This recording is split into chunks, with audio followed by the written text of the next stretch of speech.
Hello, hello, hello. This is Gresh from the I Am CEO podcast, and I have a very special guest on the show today.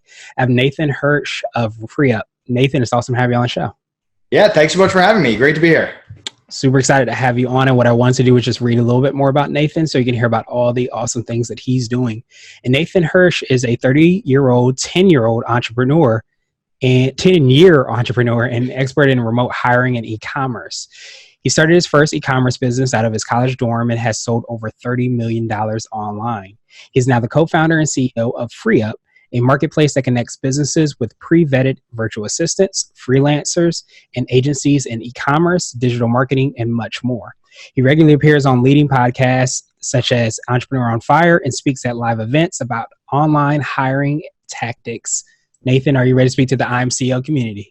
I am ready and pumped up. Let's do it. Let's do it. So to kick everything off, I wanted to hear what I call your CEO story and what led you to start your business.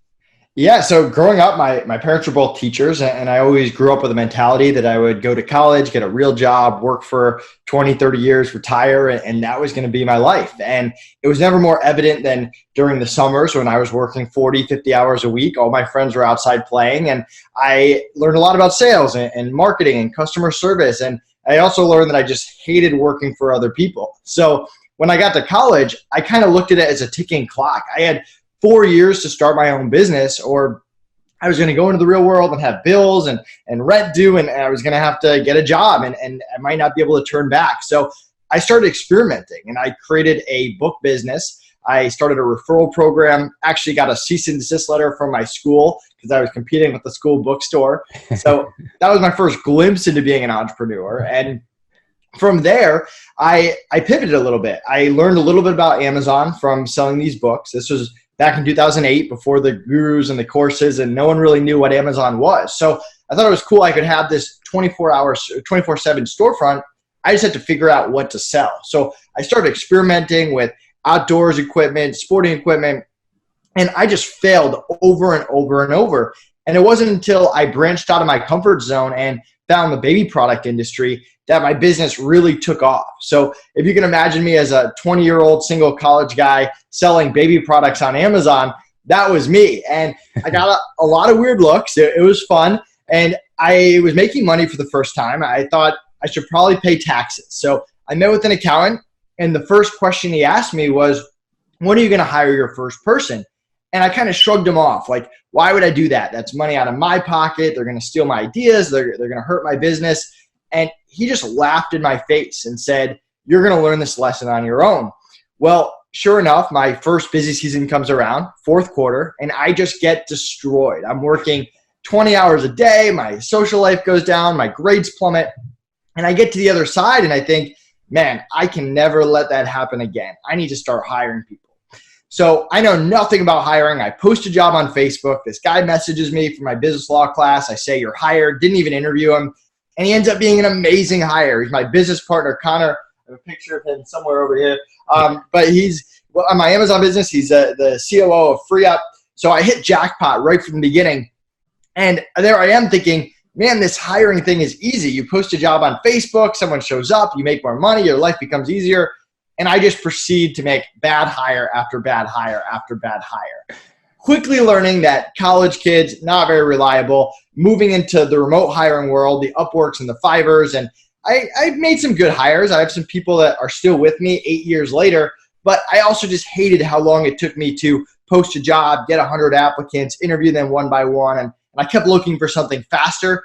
And when I couldn't find it, I said, you know what, I'll build it myself. And that's really how the FreeUp marketplace came about, where we get thousands of applicants every week, vet them, top 1% get on our platform, make them available to people quickly with no minimums, no maximums, 24/7 support on the back end, and a no turnover guarantee where if they quit for any reason, we cover replacement costs. And I really launched FreeUp with $5,000 as a side project with a minimum viable product, minimum viable software, and really grew it from there to where we did $9 million in revenue last year. So that's the short version of how I went from a broke college kid to books to Amazon to eventually FreeUp.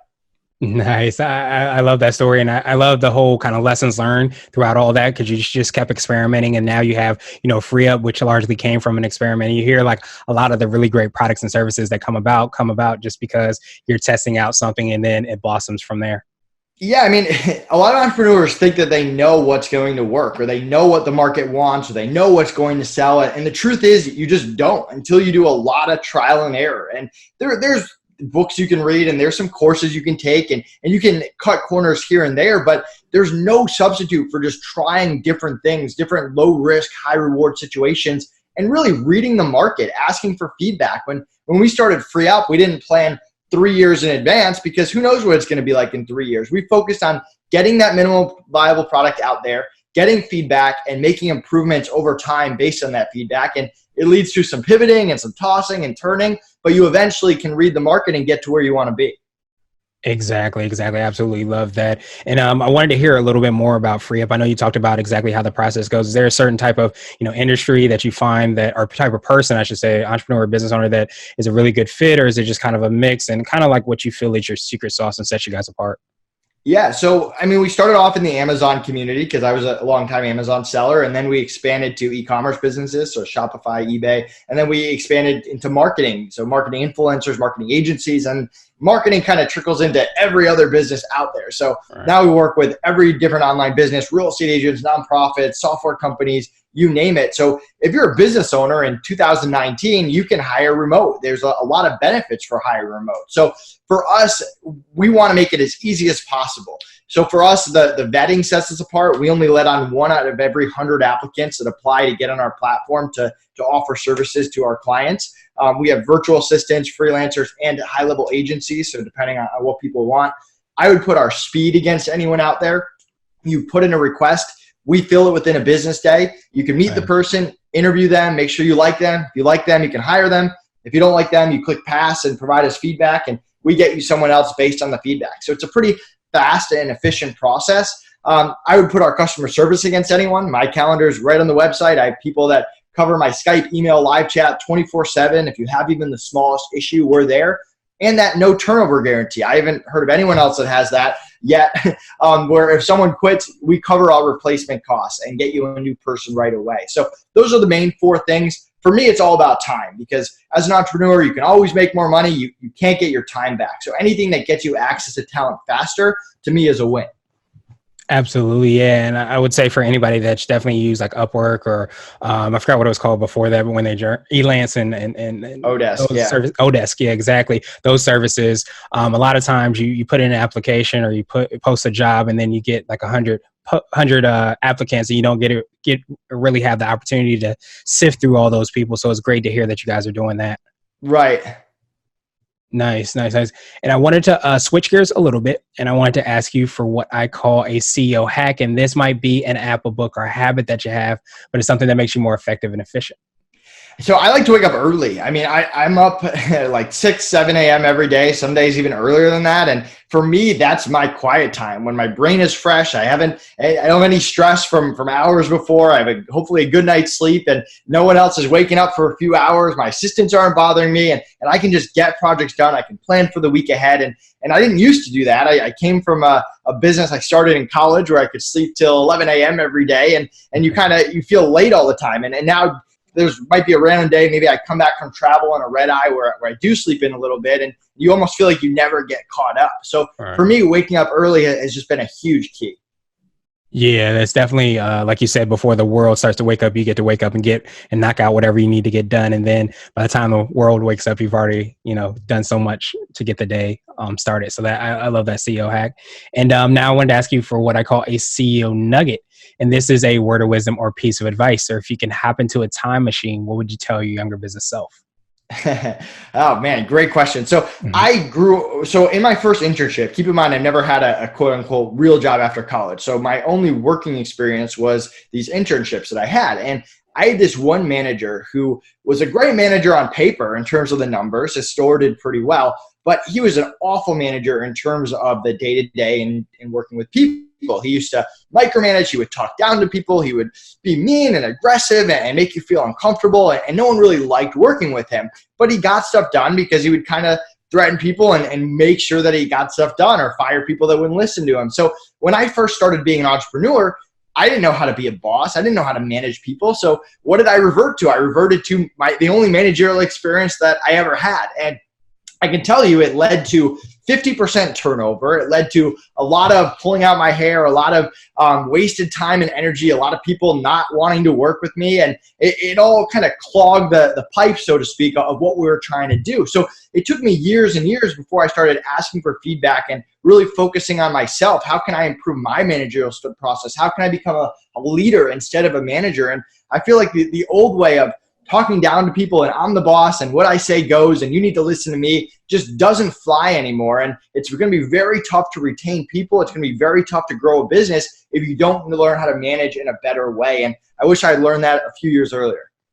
Yeah, but better late than never. That's what they always say. And it's funny, I always heard like the symbol of a power and strength was always like the rock for the longest, just like it sounds like your first manager was. But now they say it's kind of like water because water is permeable. It can go around and through anything, and it can also connect with anybody. So it kind of sounds like that's some of the shifts that you made.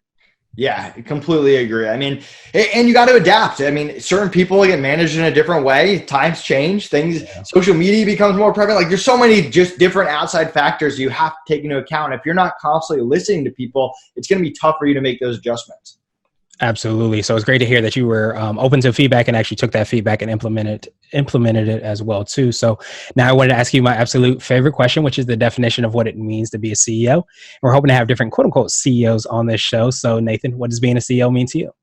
Oh man, for me, it's all about making sure that you go to the top with other people. I think before I was so focused on money and how successful the business was and getting to the top, but it wasn't until I kind of looked at the big picture. It's like, I don't want to be at the top of myself. I want my assistants and my business partner and our partners and our clients to all grow and get better too. So that's what a real CEO does. Is he not only gets himself to the top, but he brings everyone else along with them for the ride and really leads them in that right direction. So for me, that's what being a CEO is all about. Absolutely. I think that's very well said. And I truly appreciate that definition. I truly appreciate your time. What I wanted to do was pass you the mic, so to speak, just to see if there's anything additional you can let our readers and listeners know. And then, of course, how best they can get a hold of you. Yeah. So back in the day, I'll share with you one of my biggest mistakes. I hired a manager of the day. I thought it would be a good idea to hire one person, teach them how to do everything. Spent 6 months teaching them how to do it. On the flip side, I had this one supplier that I really liked working with. They were 85% of the business. I said, you know what? I don't care about the other 15%. Let's focus on this supplier. Spent a lot of time setting it all up, have my business on autopilot. One person's managing everything. This one supplier is crushing it. Go on my first vacation in probably a year and a half. And on the first day, the manager quits on me and the supplier drops me. Oh, no. It was brutal. I went from this whole business I had created to starting all over again. But I learned a very valuable lesson about diversification. When I came back, I started building relationships with lots of different suppliers. When I started hiring again and I had the opportunity to, I had one person for customer service, one person for listing, one person for repricing. So if someone quit, I could just replace them right then and there. I didn't have to spend 6 months onboarding them again. So for me, that was a huge lesson. I think a lot of entrepreneurs, they fall into that trap one way or another. Maybe hiring's hard and you make some bad hires and you finally find someone you like. So you have that tendency to just load that person up with everything. You got to diversify in all aspects of your business and really protect yourself. Yeah, that makes perfect sense, especially in this day and age and with so many opportunities to kind of hire people and find people just like free up, that you have ways to be able to diversify on a lot easier basis than probably at any other time. Definitely. And you mentioned how people can find me. I'm really easy to contact. If you go to freeup.com with 3 E's, my calendar is right at the top. You can find me on Instagram, Twitter, The Real Nate Hirsch. You can check out my podcast, The Outsourcing and Scaling Show, and check out my group, Outsourcing Masters. If you do want to hire people, create a free account and mention this podcast for a $25 credit to try us out. Awesome. We'll make sure to have those links in the show notes. And again, it's freeup with 3es.com. So we'll have that in the show notes as well. So Nathan, I truly appreciate you and I hope you have a phenomenal rest of the day. Yeah. Thanks for having me. All right. And I'll cut it off here. All right, Nathan, I truly appreciate your time again today, and you're giving us a lot more content, which you gave us a phenomenal interview already. So I wanted to drill down a little bit deeper to hear a little bit more about, just hiring in general. You gave us a lot of little tidbits and nuggets. So could you tell us a little bit more about, things that we should look for as entrepreneurs and business owners and things that you've experienced? Yeah. So one of the biggest things you have to figure out is what type of person do you want to hire? What level? So there's three different types of levels of hires. First, basic, mid, and expert. So basic level, $5 to $10 an hour, non-US. They might have years of experience, but they're followers. They're there to follow your systems, your processes. If you don't have those, you're really going to struggle hiring those basic level freelancers. The mid level, the 10 to 30 range, they're specialists, graphic designers, bookkeepers, writers. They're there to do that one task at a high level. You're not teaching a graphic designer how to be a graphic designer. They're not consulting with you either. They're doers. They're perfect for taking projects off your plate. Then you got the experts, the high level, 25 and up, high level freelancers, consultants, agencies, bringing their own strategy, their own expertise to the table. So what you need to figure out is where you're at as an entrepreneur. Are you stuck in the day-to-day operations and you need to get your time back? So you need to hire the basic level. Do you have projects that are lining up that are outside your core competency that you need to hire specialists to do? Or are you branching onto something new? Let's say you want to run Facebook ads. You could spend the next 6 months learning how to be a Facebook ad expert, but you can't do that with everything in your business. So at some point, you have to hire an expert or an agency to come in and bring the strategy to the table and execute a part of your business at a high level. So those three levels are so important.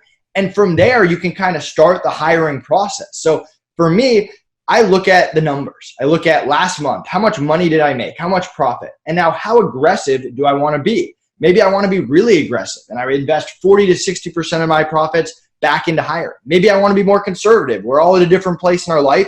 Maybe it's 10 to 30%. Once you've figured out that number, then you can identify what do I need to get off my plate? Do I have a to-do list of day-to-day operations that are wasting my time, that are below my hourly rate? Do I have a list of projects that I'm not good at, that I don't want to become good at, that I should hire people to turn those weaknesses into strengths? Once you figure that out, then you can go into my second step, which is figuring out what that perfect person looks like. We talked about the levels, but then there's other stuff like price point and how many hours a week are they in the office or using a marketplace like FreeUp for remote talent. Figure out really what that perfect person looks like. Then you interview to make sure they're the perfect fit for you, making sure that you're looking for someone who has not just the skill, but also the attitude and the communication that really makes that trifecta of a good hire. The next step is setting expectations, which a lot of people miss, getting on the same page right from the beginning. So there's no he said, she said down the line. And then lastly, that feedback loop, which we talked about in the interview, getting feedback, giving feedback, making sure that there's that continuous loop so you're both continuing to work together. So you've got understanding the different levels, you've got setting that budget, you've got identifying the tasks to take off your plate, what that perfect hire looks like, interviewing, which you can check out on the FreeUp site. We have a free interview packet that you can use, setting expectations, and then lastly, that feedback loop. And if you can do those things at a high level and get better and better at them over time, just like you'll get better and better at marketing over time, then you'll have a much higher success rate and be able to scale your business a lot faster. Nice. I absolutely love that. And do you find, I hear this all the time, and I might have even said it sometimes once or twice, where sometimes it's hard to find good people. Do you find that a lot of going through those steps helps out as far as that, or using like services like FreeUp? Is that really what helps out as far as like being able to find those quality people to be more successful?